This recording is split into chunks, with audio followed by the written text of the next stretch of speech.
So now we come to cook our venison heart. There are two main ways to cook heart. Either nice and quick, keeping it on a rare to medium rare, or long and slow, braising it or casseroling it. With something as beautiful as this venison heart here, I've prepped it myself. I can be completely sure of the provenance of it. So I'm only going to cook it on a quick heat, take it to a rare to medium rare at most, allow it to rest, and that's it.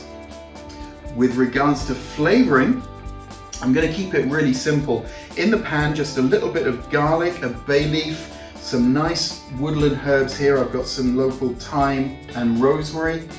And to serve with it, a simple potato, crushed potato with some spring onions put through it, some sea salt, black pepper, and finished with a little bit of our station house homemade butter. Don't forget to watch the video how to do that.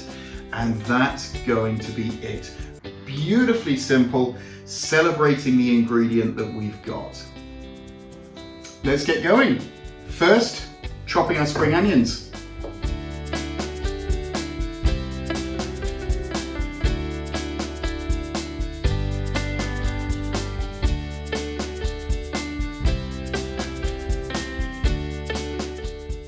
Next, garlic. Just down on your board, give it a bit of a bash. Done.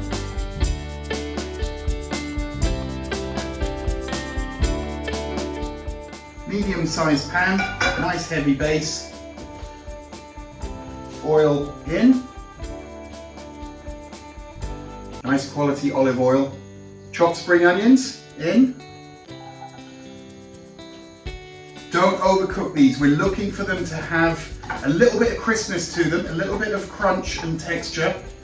So it won't be too long before we get our potatoes in. Medium heat, look after them for 60 seconds or so.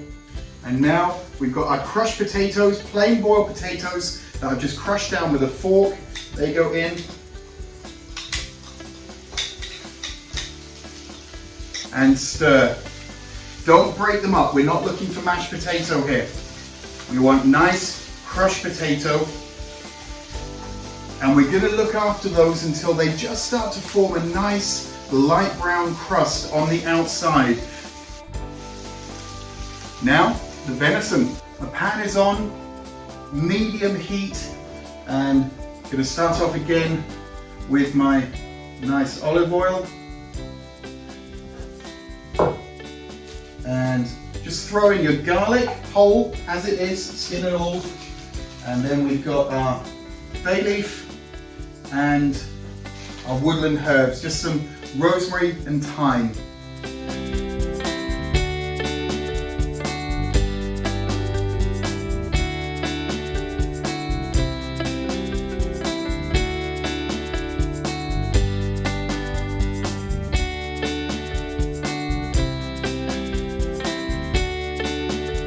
Here I've got one steak which is smaller than the others, so that's going to cook through quicker.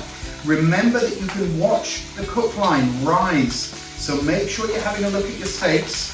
When it's just coming up to halfway through, I'm going to turn them, and then 60 seconds more and we can be sure that your steaks are perfectly cooked.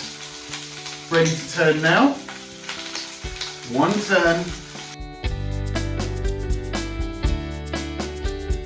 I've got my large bowl with my small bowl upturned inside it, and that's ready for that first steak to rest.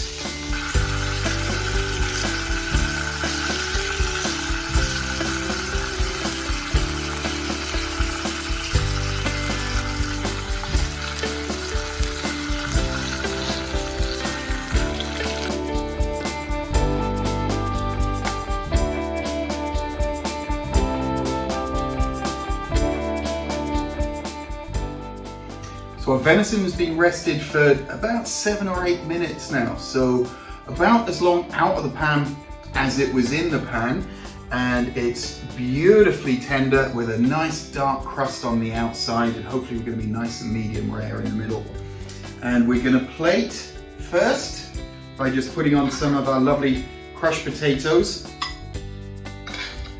They're beautiful and golden. Absolutely delicious. Spring onions just bring a really nice freshness to them.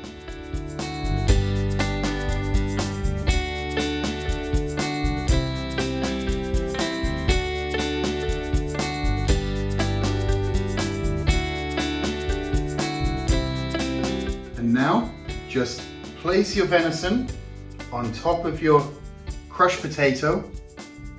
There we go. Just looks so fantastic.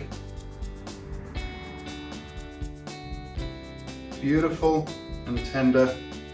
There we go. And not forgetting, of course, our pan juices. So in here, we've got all of that lovely butter, the flavor from the herbs, the garlic, the venison, and that needs to get spooned over the top. Don't lose that, that's gold. That's real flavor.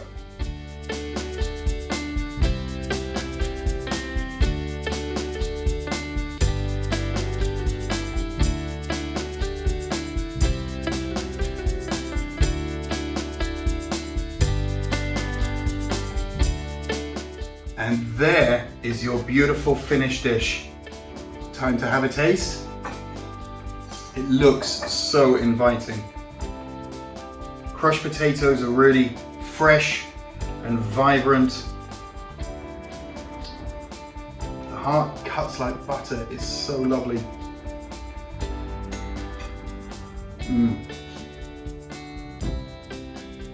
It's so tender. If you gave that to somebody that didn't know what it was, I'm sure they would think that was the most tender piece of venison fillet.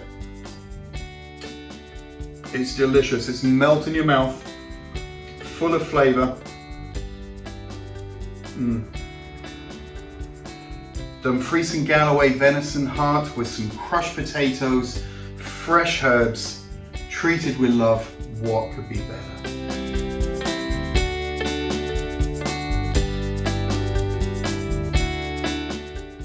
If you enjoyed this video, please hit that like button down below, and if you're new to the channel, please subscribe and hit that little bell to turn on notifications.